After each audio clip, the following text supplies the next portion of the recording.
Okay. You start this time. You want me to start this time? Yeah. Okay, I'll do it. My name is... No.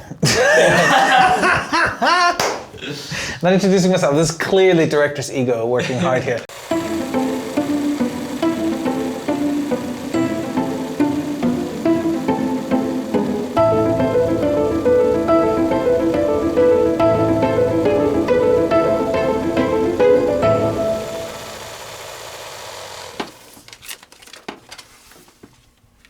This is Luis Vilar. He's originally from Brazil. His real name is actually Jose, but nobody calls him Jose. Everybody just calls him Luis. So this is Bernard Pucher. I am.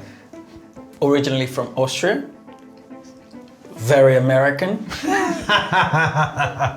We met at London Film School, right? When I was studying script writing at Goldsmiths and Petros was directing, just beginning his directing career at London Film School, I wrote a script.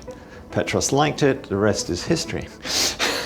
If we're honest, one of the reasons we want to run a festival was because we wanted to have a screening platform for our friends, but it soon took off. The idea of the festival is to screen, not to screen too many films, screen a very selective selection of top quality films from emerging filmmakers, ideally first-time filmmakers from all over the world. Petros and Mary are, especially Petros. I met Petros at the London Film School as well. And we just got along very well. And Petros is such a great guy, right? And of course, I'd heard of Petros's success at the Berlin Film Festival, where he, won the Silver Bear twice in a row, which has never been done before.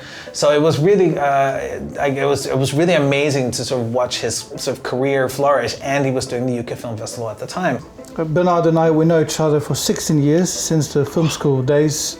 We meet now and then, have a catch-up, and Bernard told me about, what he's trying to do with CenterFrame and how he wants to create a platform where filmmakers have the freedom to make the films they want to make outside all these industry hurdles and rules. I felt like there's a different way to use the filmmaking community to not just fund content, but develop it and collaborate, and that's sort of pretty much the discussion that came out of working with you. Yeah, I think that's when I think we clicked, right? Because at first we were so into, okay, we have to offer funding to these people. Filmmakers need money. And then once we started looking at the community and doing the research, it's like, wait a minute, there's more than just funding. Exactly. How do we help people to network, meet collaborators, and do great work together? We wanted to create a competition that the winner doesn't just get a laurel or recognition, validation, but we take his script, we find this undiscovered new writer, emerging writer, and we take his script and we turn it into a high-end short film that can win big festivals and get international distribution. We love the 3-minute competition because it is a very interesting approach to storytelling, to try and be short form without being a commercial. So you're still doing a drama or anything really, but you have the room that a commercial can't give you, but you don't have the luxury of a whole lot of space. So it's a very interesting format that can do a lot with very little. So what we brought to the table was, you know what, let's partner with them on the 3-minute competition. But the difference will be CenterFrame will produce the winner. We're basically here to start talking about the collaboration between CenterFrame and UK Film Festival for the 3-minute script competition. Readers rate the scripts, and We check the comments. We check the comments. We read the reports and how they rate the scripts, and the scripts that are rated high, we advance them to phase 2 and then phase 3, and the top rated scripts go to a top 10. Yeah. And that's the top 10 that me and Mari will discuss. Right. Well, in terms of, I know you guys have a setting with the festival, and I know you have your own ways of selecting the scripts and everything. But I think for us, it's really important if the final say, if the winner comes from a community vote.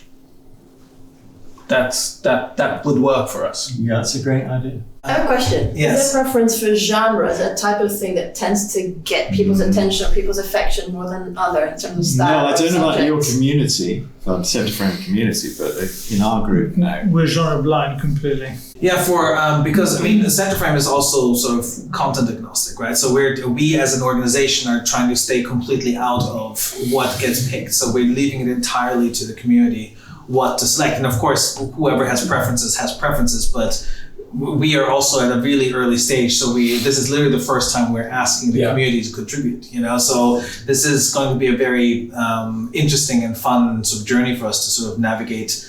One thing that actually we had to discuss with them was, okay, you guys do have this festival that happens in the way all festivals happen. You have your readers and your selections and your phases of how scripts, like your hundreds of scripts become 5 or whatever the short list is. We want to add a new step to this, that is the community will actually decide who's the winner. That's the question, right? The question is like how many scripts do you think our community would bother reading? Like if we put this to a page, and I don't know, something like that. So if we put it on a page and we have people see all the script. I mean, what are we talking? 3-minute scripts, right? So we're talking 3 pages. 3 pages. So that's all we really mean. So if we have 5, why can't we ask them to read 10? Like, wouldn't 10 is 10 too much? Like, I think 10 would put people off. Sorry. It's a bit busy. I mean, people are busy. It's a bit much. You reckon that we can't get them to? I think if they have 10, I'll just skim them rather than read them properly. Yeah, It's also confusing. 10 is really confusing. But So 5 maybe is that's quite what I a good focused number. What do you think? Yeah, I think 5 would be the ideal number for people to read. If it's 3 pages script, that's 15 pages, 5 scripts, easy to read. Yeah. Yeah, and I think 5 is the magic number.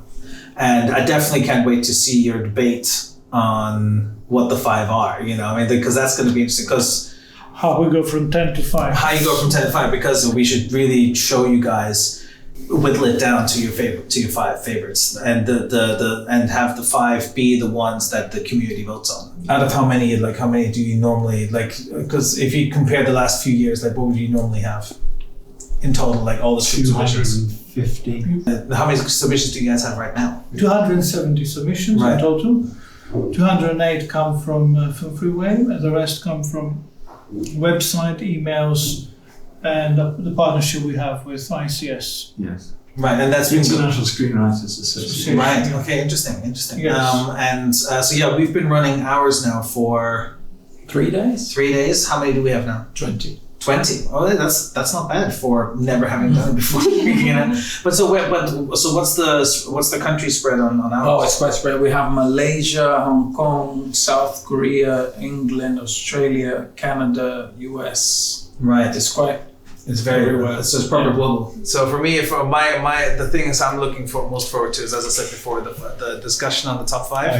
And the votes. That's the thing. And I want to see how many submissions we get, because again, we've never done it before. Yeah. So for us, this is a very, very exciting thing to see how many scripts we can bring to you guys. Because we've never done it before, it's hard to have expectations. I mean, of course, we hope that a lot of people will submit. Of course we do. And we were actually surprised that 2 days in we have as many submissions, because we didn't think it would happen that quickly. It just sort of backs up that, with people visiting our site as much as they are, that there are people clearly interested, so how many it'll be, I mean, I can't wait to see. I want to know, I know that it'll happen, that Luis and I will basically sit at midnight on closing time on, what day is it again? The 7th? It's the 7th of March, looking at the screen, and we'll be looking at the final tally, and I really want to know what the number is. I mean, I know you shouldn't put that much value on how many, but it means a lot to us, because we're building a community and we want to know how many people care, and how many people actually think this is an interesting idea of what we're doing, because the more submissions also means the more people vote, and the more people vote means the more people engage. And that's what we want. We want the people to engage with us and with each other. And this is our first step in that. And so what that means, we'll find out. but I can't wait to have that very number right in front of me.